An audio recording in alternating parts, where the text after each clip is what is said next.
Hi, I'm Joe Jordan, and today what I want to talk to you about is when business becomes personal.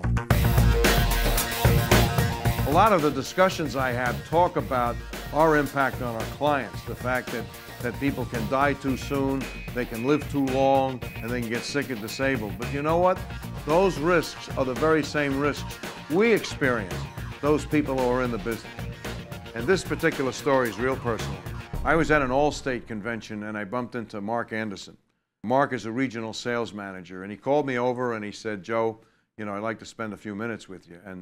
And this was very important to me because, you know, sometimes I feel like I'm talking to the wilderness, you know.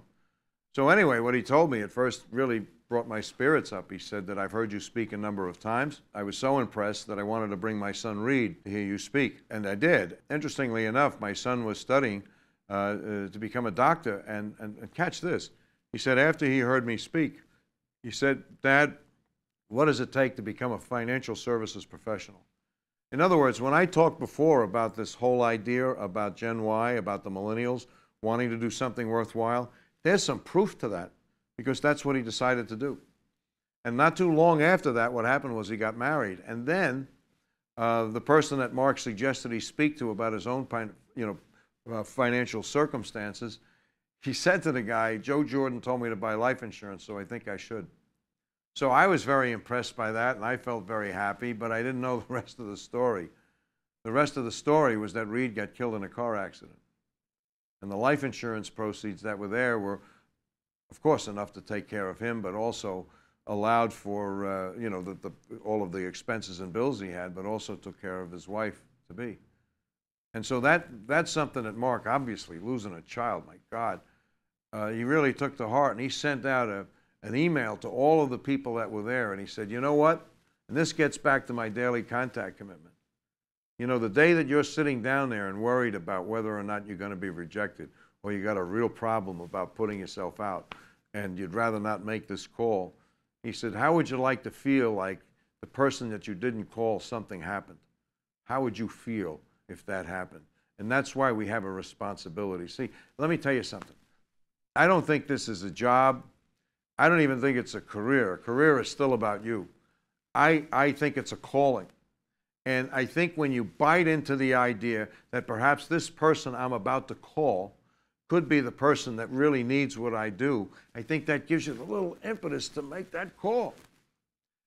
This reminds me, too, of MDRT. As of this recording, I just came back from $1 Million Roundtable, and there was a young woman there, Melina Ahmadour. Let me tell you something.